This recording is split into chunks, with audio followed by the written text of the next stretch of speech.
Excelentíssimo Sr. Presidente, Sr. António Carvalho, ao qual vamos colocar de imediato algumas questões. Muito boa tarde, Sr. Presidente. Boa tarde. Acima de tudo, e para começarmos estas nossas questões, eu tenho informado que isto é um programa já de âmbito social, meramente, queremos dar a conhecer aos governantes em geral todas as freguesias do Conselho do Mar, não é? E então, eu, para começar, gostava de saber quantos habitantes é que tem mais ou menos a freguesia?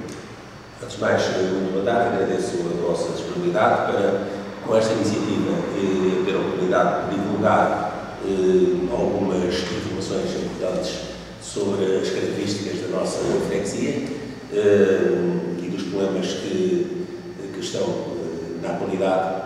E então, respondendo diretamente à pergunta, a minha freguesia tem neste momento 2.132 habitantes.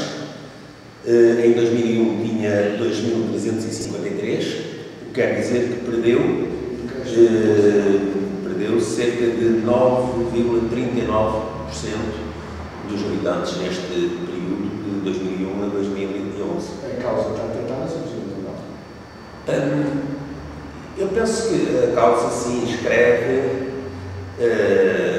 numa tendência que se registra no país para as pessoas se concentrarem nos grandes centros, são atraídas pelo litoral e pelas sedes dos concelhos.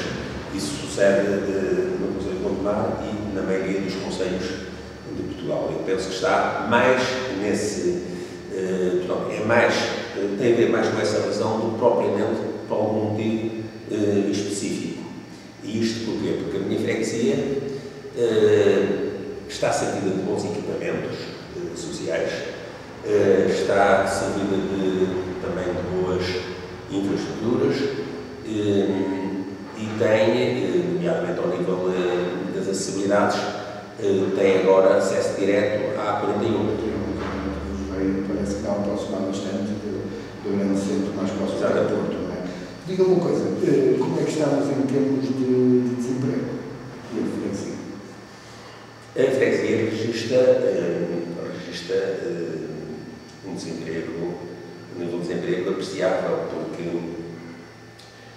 não tem esta freguesia no seu seio grandes empresas.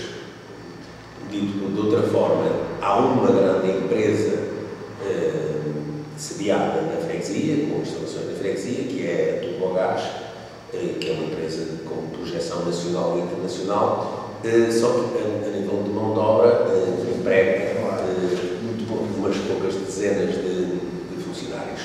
E por isso a relevância que ela tem em termos económicos de produção de energia para o país não é correspondida em termos de empregabilidade. Exato, da própria freguesia. Depois, dentro da freguesia, temos mais duas ou três empresas com alguma importância relativa, mas são poucas empresas para as necessidades da freguesia. Diga-me uma coisa, vamos continuar, vou chamar a fase negativa nesta nossa entrevista. Considera que esta freguesia é uma freguesia pobre? É uma freguesia pobre. É uma freguesia pobre porque... Conforme os pobres estamos a falar, mas existe pobreza ou é uma freguesia pobre porque não existe investimento, não existe esse que nós estamos a falar agora, emprego? Ela é pobre na medida em que não tem no seu seio muitas empresas, portanto, dispõe de poucos postos de trabalho, o que obriga as pessoas da freguesia a deslocarem-se para a cidade do Porto, digamos que é a área para onde se deslocam diariamente muitos manerenses à procura de trabalho. Mas, portanto, não têm, como outras freguesias, emprego no seu próprio, na sua própria área. Deixe-me escrever mais um bocadinho a minha pergunta.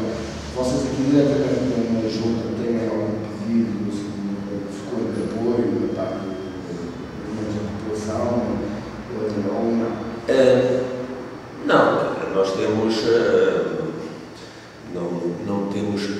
sociais como noutras áreas periurbanas, freguesias que ficam digamos, na franja da cidade do Porto. Aqui é um meio rural onde não se nota, não há muitas famílias desestruturadas. A maior parte das famílias são famílias do modelo tradicional, famílias da própria terra. Portanto, não temos deslocados e, por isso, aquele problema que aflige áreas mais circunvizinhas da cidade de Porto é um problema que aqui não existe muito. Por exemplo, falando, temos ouvido isto já a nível nacional, também temos uma população que está a envelhecer cada vez mais. Vocês não têm problemas com relação aos idosos, em relação à assistência ao idoso? Não temos problemas, porque temos uma associação de reformados que prestam serviço ao município de distribuição de serviços. Uma associação social cá. Uma associação de reformados, uma associação de solidariedade, que está, digamos, interligada com a Santa Casa da Misericórdia, com quem tem protocolos, e através desses protocolos esta associação distribui refeições pelos mais idosos que não têm capacidade para, enfim, não têm autonomia para confeccionar as suas refeições, e essa associação distribui refeições por esses idosos e também lhes presta cuidados de higiene. Podemos quantificar isso mais ou menos? Tem alguma ideia de quantos idosos é que eles prestarão apoio domiciliário? Sensivelmente 3 dezenas de idosos. Diga-me uma coisa, delinquência? Não temos muita delinquência no nosso meio, porque esta é uma freguesia ainda com características de alguma ruralidade, e por isso não somos uma freguesia com muitos problemas de delinquência. E agora falou no início da nossa entrevista, falou que estava muito bem dotado de infraestruturas, etc. Diga-me o que é que destaca de mais positivo na freguesia que o senhor? Mais positivo, veja, esta freguesia, apesar de alguma ruralidade, ela, devido à sua situação geográfica no contexto do chamado Alto Concelho de Gondomar, estão sendo centralizados nesta freguesia equipamentos como uma escola secundária, uma piscina municipal, um pavilhão desportivo, e, portanto, estamos a falar em equipamentos realmente que lhe conferem alguma qualidade e que contrastam com, digamos, a sua ruralidade. Paralelamente à sua ruralidade, a freguesia ostenta já equipamentos que lhe dão alguma qualidade urbana. Diga-me uma coisa, aliado à coisa que vai acabar muito da vossa desenvolvimento, o que é que acha que a freguesia precisava para impulsionar coletivamente? Eu penso que o mais importante nesta freguesia, e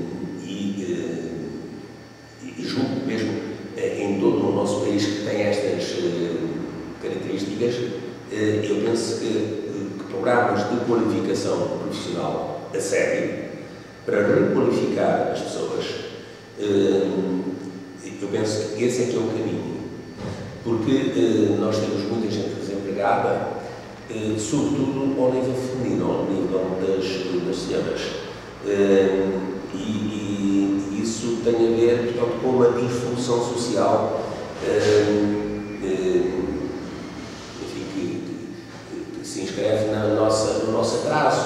Então, somos um país onde às mulheres ainda é imposta uma barreira cultural que lhes dificulta o acesso ao mercado de trabalho diversificado, ou seja, para as mulheres há quase que só as saídas de mulheradias, fazer serviço de limpeza, e não há trabalhos qualificados para as mulheres, não há trabalho porque elas próprias não estão qualificadas. Há mais qualificação profissional nos homens do que nas mulheres. E nós temos que alterar este paradigma. Não é um problema só da minha freguesia. Eu vejo muitas mulheres na minha freguesia que têm e dispõem de grande capacidade, de grande disponibilidade para trabalhar, mas que não têm nenhuma qualificação profissional específica. Eu entendo que o Governo deve fazer um grande esforço no sentido de requalificar profissionalmente, particularmente as mulheres, para vencermos, digamos, este atavismo que consiste nisto: só o homem é que é carpinteiro, o homem é que é mecânico, é que é eletricista, é que é soldador, e portanto este paradigma tem que ser alterado, porque nós temos na nossa freguesia e há no país inteiro milhares de mulheres disponíveis para o mercado de trabalho, mas não estão qualificadas profissionalmente. E aquilo que tem sido feito ao nível da qualificação profissional, no meu ponto de vista, está errado, porque é formação profissional mais teórica, quando deveria ser, no meu ponto de vista, mais prático. Indo aos tempos antigos em que havia a escola comercial e a escola industrial, por exemplo, não é? Exatamente, em que havia pessoas que eram logo formadas à nascença, a partir de logo para um curso profissional, para uma parte de letras ou coisa assim.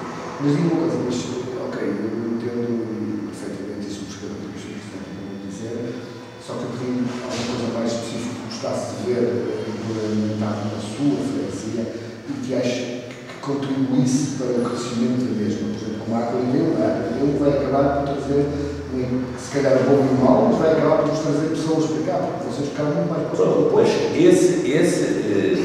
digamos, a área tem a ver com a área das acessibilidades, não é? Mas nenhum país se pode desenvolver só com acessibilidades. Eu penso que o país, na generalidade, tem hoje boas estradas, mas precisa de se requalificar. Nós temos muita gente que quer trabalhar, mas eles não sabem trabalhar. Não sabem trabalhar, não têm uma qualificação profissional, não são nem pedreiros, nem eletricistas, nem soldadores, nem serralheiros, quer dizer, não são bons técnicos e nós precisamos de gente. Eu convivo com essa situação aqui. Eu convivo com essa situação e lamento lamento mais a situação das mulheres, porque é nas mulheres que eu vejo imensas que querem trabalhar, mas elas não estão qualificadas, precisam de ser qualificadas. Ora, nós temos aqui a escola secundária, porque não criar aqui um centro de formação profissional a sério, para que as pessoas possam realmente aprimorar os seus conhecimentos nas diferentes áreas profissionais e para poderem assim serem úteis ao país, porque o futuro vai ser muito mais exigente. Só vamos poder ser competitivos se tivermos realmente gente qualificada. Passando para uma parte mais abrangente da área do seu presidente da tua, que é a freguesia, qual é a sua opinião acerca dos rumores sobre a fusão de algumas juntas de freguesia? Olha, eu tenho uma opinião que não é nada ortodoxa, ou seja, não está compaginada com aquilo que o Governo muito legitimamente entende, mas, para mim, a solução, o caminho certo não é este. No entanto, teremos que aceitar aquilo que for imposto. Eu julgo que o grande problema não é termos freguesias a mais, porque, em bom rigor, países bem desenvolvidos como a França têm câmaras municipais, já não falo em juntas de freguesia, câmaras municipais, visto que não há juntas de freguesia em França. Eles têm câmaras municipais com uma escala menor do que muitas freguesias pequenas de Portugal. Eles têm 36 mil municípios. Municípios com ordem de grandeza das freguesias mais pequenas do Conselho de Gondomar, que está proposto de serem extintas ou agregadas a outras. E por isso, eu penso que as freguesias deviam manter-se, do meu ponto de vista. E aquilo que devia ser feito para melhorar a rentabilidade dos serviços e das juntas de freguesia, porque é disso que se trata, melhorar a rentabilidade, era incrementar, portanto, apoiar as associações de freguesias, mantendo-as com o mesmo figurino, com o mesmo território, portanto, órgãos eleitos nas juntas de freguesia, não mexer nisso, mas patrocinar as associações de freguesias de forma que elas ganhassem escala para, em grupos de 2, 3, 4, conforme os casos, tivessem realmente capacidade financeira para adquirirem meios para se modernizarem, para adquirirem um trator, um caminhão, uma ceifeira. Com vontades de mais autonomia, mais responsabilidade. Autonomia e apoiarem, dando-lhes incentivo financeiro, ou seja, aumentar as verbas que são transferidas do Governo Central para as juntas de freguesia, no caso delas se unirem, para ganharem escala, para poderem comprar equipamentos que respondessem às necessidades de hoje. O que vocês andam a usar, seja dito, o vosso, vamos lhe chamar, poder em termos de autonomia é muito limitado. Nós temos poucas competências, as juntas de freguesia. E às vezes parece que temos mais porque há competências da Câmara que nos são delegadas por vontade casual ou pontual da Câmara A, B ou C. Quer dizer, as câmaras não são obrigadas a delegar competências, mas fazem em muitas situações, e a Câmara de Gondomar também faz. Mas com competências mesmo próprias, temos muito poucas. Ora, aquilo que me parece é que as próprias juntas de freguesia deveriam ter competências ao nível até da gestão urbanística. Mas não temos. Mas a verdade é esta. Nós temos, por exemplo, uma competência delegada de limpar as valetas e varrer ruas. Pois bem, ainda agora, há 2 ou 3 dias, deu-se um grande temporal. No outro dia, as ruas estavam varridas, não tinham folhas nas valetas, estava tudo limpo. Se fosse a Câmara a fazer esse trabalho, seria só no 30º dia, ou no 13º. Mas se fosse o Governo, seguramente que demorava menos, não tenho coisas novas. Ou seja, quanto mais distante estiver o órgão de poder, mais tempo demoram a executar o trabalho. Por isso, não me parece que o caminho preconizado, não me parece que seja o mais certo. Mas aquilo que for decidido a população, dá-me a ideia que vocês muitas vezes intervenham até em âmbito daquilo que não é da junta de freguesia. Acredito que venham cá pessoas, porque é junta, porque é um poder, porque fica perto delas, até fazer algumas perguntas e vocês acabam por as ajudar, não é? Ajudar os vossos municípios em termos de coisas que não quer dizer que sejam exatamente do vosso âmbito. E se vocês não estiverem cá, mas sobretudo na resposta a qualquer situação anómala, uma junta de freguesia é muito mais rápida. Mas posso citar outro caso, por exemplo, uma Câmara lança um concurso para pavimentar uma rua e pavimenta, quer ela esteja larga ou estreita, quer ela tenha atrofiamentos viários ou não tenha. Mas é a junta de freguesia que vai falar com o proprietário A, o proprietário B, C, D, por aí adiante, e vai pedir-lhes que deixem cortar ali ou lá para resolver esses atrofiamentos viários, esses estrangulamentos. E conseguem, a junta de freguesia, muitas vezes, pacificamente, de forma gratuita, conseguem que a rua, enfim, que tinha o figurino de há 100 anos, fique com uma dimensão atualizada aos trânsitos de viagens cidades. Eu não estou a ver uma Câmara ter essa sensibilidade, porque não conhece as pessoas, não sabe quem é o proprietário, não tem essa facilidade de se relacionar com ela. E eu penso que a junta de freguesia, de facto, tem um papel que está a ser subestimado. E vocês vão ter alguma parte ativa na decisão final deste assunto? Não me parece. Parece-me que nós, sabendo quais são as freguesias para extinguir ou para agregar, poderemos propor que a extinção ou a agregação se faça da freguesia A em relação à B e não em relação à C. Quer dizer, poderemos fazer esse tipo de propostas. Agora, evitar essa agregação ou extinção não creio que consigamos. Foi-nos dada a faculdade de procurarmos, digamos, ajustar, digamos, essas agregações da maneira que nos pareça mais funcional, mas sem desvirtuar a proposta da extinção da agregação, ou seja, é para agregar 5 freguesias, elas têm que ser agregadas. Se vão ser agregadas do que está do lado direito ou do lado esquerdo, aí dão-nos a faculdade de sermos nós a escolher. Eu penso que este governo, quando chegar a hora de decidir, quer as pessoas se entendam, quer não, o governo decidirá. O timing não está decidido, então.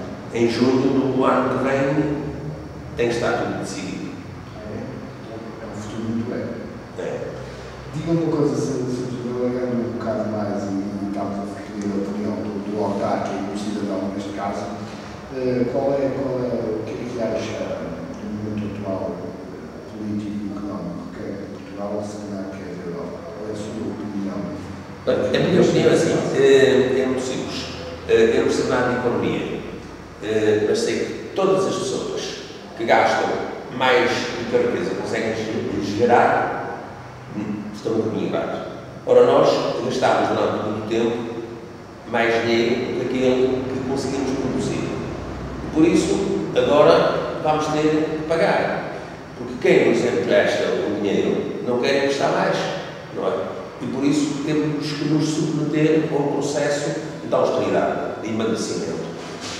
Não há outro caminho.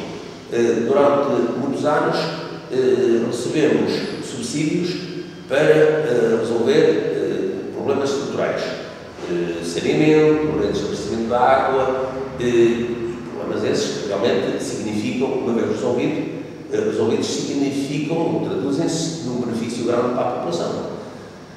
Mas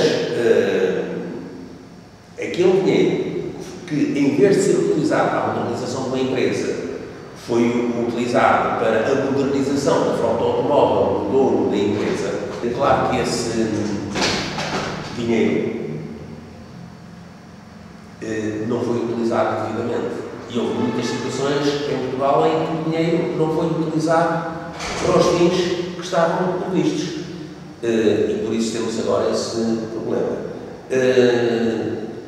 Para além disso, construíram-se equipamentos que hoje se revelam desnecessários, não é? Com aquela febre de o Conselho tal tem um pavilhão, nós também temos que ter, não é? Exatamente.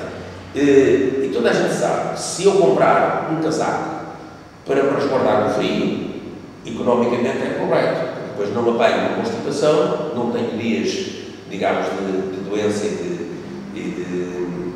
de ausência ao trabalho, mas se eu comprar um casaco para pendurar no guarda-roupa, certamente que estou a gastar mal o dinheiro. E foi isso que sucedeu na generalidade no país.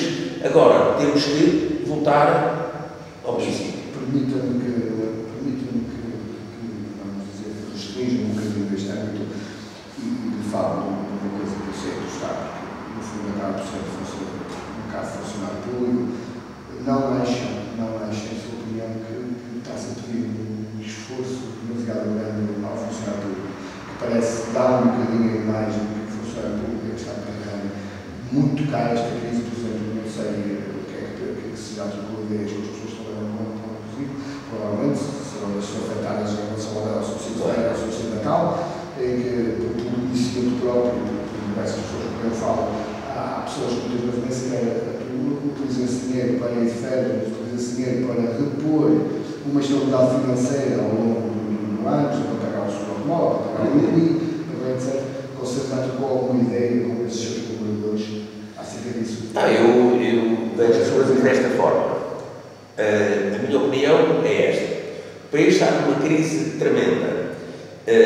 Se os sacrifícios forem distribuídos por todos e se os cortes forem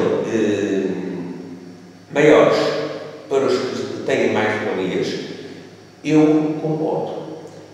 Por mais que custe a mim e a outros, eu próprio também vou ser penalizado. Não me quero precipitar. Ainda não está tudo publicitado a nível de reformas e dos cortes, particularmente dos cortes que vão ser feitos.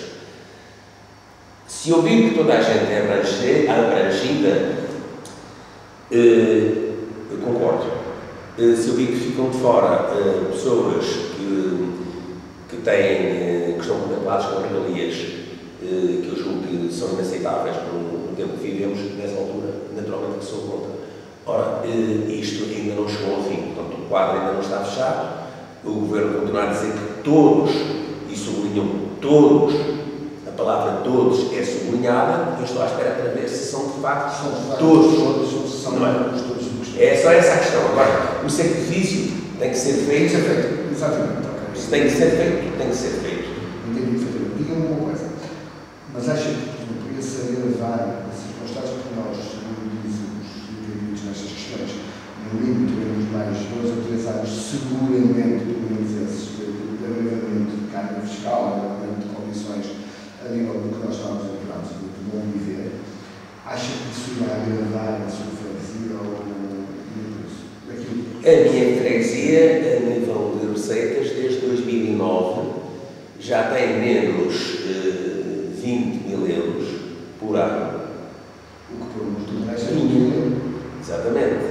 E esse decréscimo vai repetir-se na nossa capacidade de trabalhar para a população, naturalmente. Há coisas que estavam a ser feitas e que não vão continuar a ser feitas, naturalmente. Há alguma obra a decorrer neste momento na freguesia? Nós temos sempre obras, pequenas obras a decorrer, mas temos uma grande obra, uma obra de um interesse muito grande para a população, que tem um valor de 550 mil euros e que deve entrar em execução por volta de novembro, fim de novembro, princípio de dezembro deste ano, e que é a pavimentação da rua do Brasil, ou seja, pavimentação da espinha dorsal da freguesia, com ligação à igreja. Não, isso estamos a falar numa fortuna, 550 mil euros. Isso é a Câmara Municipal de Gondomar, que, apesar da crise, fez este grande esforço para contemplar a freguesia, julgo que era a única no concelho, que não dispunha de um bom pavimento na sua espinha dorsal rodoviária. Já nos foi referido por colegas seus da área o acesso ao recurso que vocês têm aqui muito valorizado, que é o nível. Aqui a freguesia tira alguma mais-valia, não tira? Não tira muito, até porque pelas características do relevo, o perímetro do Rio Douro junto à nossa freguesia é muito acidentado, tem costas alcantiladas, a acessibilidade ao rio é muito difícil. Em todo caso, temos um centro de aprendizagem de navegação à vela, junto ao Rio do nosso território, que funciona através do protocolo com a escola secundária, onde crianças, inclusivamente crianças portadoras de deficiência, aprendem a navegar à vela. E foi um equipamento que conseguimos digamos assim, uma construção através de uma parceria com o Instituto de Navegabilidade do Mundo, que se construiu esse centro. Isso gera algum tipo de receita para a junta? Não, a receita é uma receita social, é um proveito social. É fornecer um bem à população. Um bem estimável, que é a aprendizagem da vela. Sr. Presidente, quase a gente conclusão para fazer tipo uma declaração aos seus municípios, de acordo com aquilo que nos transmitiu a situação que estamos a viver, e se vai acabar um bocadinho, segundo todos os indicadores dizem, pedir para imaginar que está a falar para os seus municípios diretamente o que é que lhes diria, em termos de paciência, em termos de volta, em termos do que é que lhes diria, em termos deste momento que estamos a passar. Eu diria às pessoas da minha freguesia que estejam atentas e que exijam justiça e equidade no tratamento. Eu não diria que se deve revoltar, nós só nos devemos revoltar contra a injustiça e a falta de equidade. Agora, o momento é difícil para todos, e eu acho que é patriótico perceber que, sendo um momento difícil, que temos todos que lutar para vencer essa barreira. Isso não significa que aceitem injustiças ou tratamentos de desigualdade. E, portanto, que estejam atentos e que exijam esse tratamento igualitário. É isso que eu digo às pessoas, e que tenham coragem e otimismo, porque no mundo, na história dos povos, eu acho que o pior que pode suceder é as pessoas sussurrarem face aos problemas e baixarem os braços. Eu acho que todos temos que lutar, temos um problema difícil para resolver, vamos resolvê-lo, porque apesar da dificuldade, apesar, enfim, da gravidade do problema, isto não é comparável com muitas situações que há na Europa, ainda de conflitos bélicos, problemas interétnicos, para já não falar noutros continentes, que problemas de fome e de sede, que nós não temos esses problemas. E por isso não vamos, no meu ponto de vista, o que está sobre nós não é um cataclismo, é um momento difícil da nossa história, mas é um momento para vencer, para ganhar. Dependendo das suas palavras, então, acima de tudo, as pessoas tenham atenção e que façam, se for aquela velha ditado que diz por todos, se for dentro desse espírito, que tenham paciência e credibilidade. Se não for, então que se façam ouvir, que será essa a maneira mais fácil. Não é? Exatamente.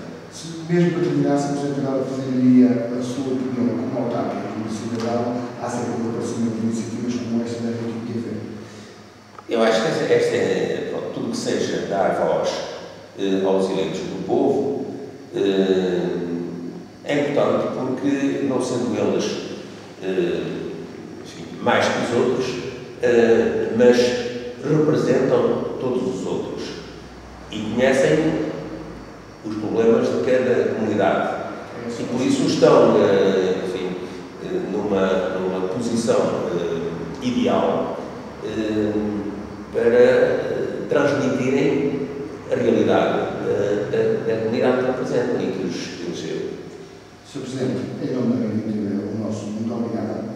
É por isso que nós cá estamos, para dar voz às pessoas, para fazer com que as pessoas conheçam mais um bocadinho da freguesia onde habitam.